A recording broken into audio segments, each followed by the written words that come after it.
Falls projects to the charts, from hustling candy to running an independent label, from group ambitions to solo dominance. This is more than just over 20 years in the game. This is Tamu's Gutta Talk. Sometimes people are born into opportunity. Others, they have to create it. Born in 1982 in East Falls projects, Tamu didn't wait for chances, he made them. Even at 7 years old, the hustler's mindset was there. One day, Tamu found loose change that was dropped after a gas station robbery. He didn't just spend it, he flipped it. With candy, chips, sodas, tripling his money and even employing kids twice his age. It wasn't just about profit, it was about building something from nothing.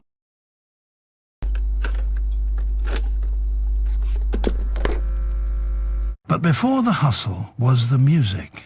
Long before studios and mixtapes, he was a kid recording songs off the radio onto cassette tapes, making his own mixtapes before he even knew what that meant. At just 8 years old, his uncle Scotty gave him his first taste of recording, letting him cut a demo for fun. He called it My Name is Tamu. It was just a moment, but it was the spark that would ignite everything. By 1997, music wasn't just a hobby, it was the mission. After getting kicked out of Roxborough High, he moved to West Philly and connected with his Uncle G. That's where things got real. He and his cousin Guito started rapping together, sharpening their skills, building chemistry. Then came Cash, a connection made at University City High School. Just like that, a group was formed. Before recording any music, Cash got locked up. That's when Tamu connected with Skies, a familiar face from the neighborhood. Together they formed another group called Billionaire Boys, bringing in G the Wheelchair Bully. After one album, the group fell apart. Then came 2000. Cash came home, and along with Skies, the three of them made a decision to create their own label. Cock and Squeeze Entertainment was born, built from ambition, talent, and an unshakable belief in their own movement. The roster? Tamu, Cash, Skies, Combat, and Manny.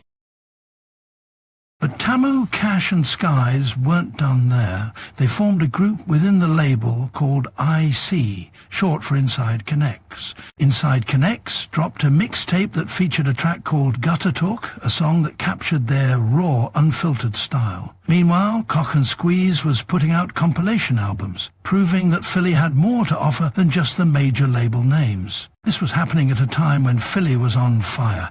Beanie Siegel had just signed to Rockefeller Records. Major figures had a deal. Philly's Most Wanted was making moves. The industry was finally looking at the city. The momentum was real, and Tamu and his team were right in the middle of it. But before Cock and Squeeze even started, Tamu had a $60,000 deal on the table until his manager at the time turned it down. That moment changed everything. Instead of waiting on another opportunity, Tamu made a decision. He would manage himself. He would build his own empire. But the struggle of keeping a group together was real. Members were in and out of jail. Promises turned into setbacks. After 5 years of pushing, Tamu faced a harsh reality. If he wanted to keep going, he had to do it alone.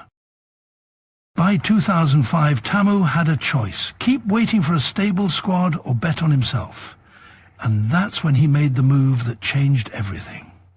His first solo mixtape, Gutta Talk, hit the streets. The name? Inspired by a track he, Skies, and Cash did over Snoop Dogg's What's My Name beat. But this time, it wasn't a group effort. It was all him. No crew, no backups, just his voice, his grind, his story. Going solo wasn't a choice. It was survival. Philly was a city of spitters, where you had to stand out. Tamu made sure his name rang bells. He pressed his own CDs, pulled up to open mics, battled whoever stepped up. Every song, every verse, every line, it all had to hit. And it did.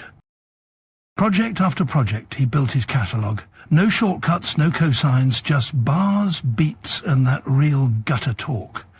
And it wasn't just about music, it was about impact. That's why when he dropped Fuck Donald Trump and Black Lives Matter, it wasn't just rap, it was a statement.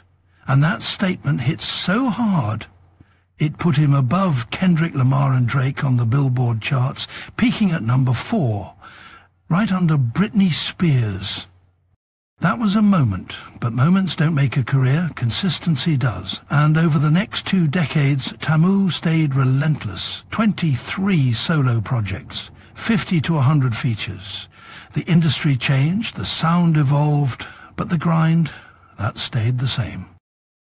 But some things come full circle. The story didn't end with going solo. Tamu never lost touch with the people he came up with. He's still friends with every past member of his groups, and they never stopped creating music together. And now, the idea of a group isn't just talk, it's looking more real than ever. After all these years, maybe the timing is finally right.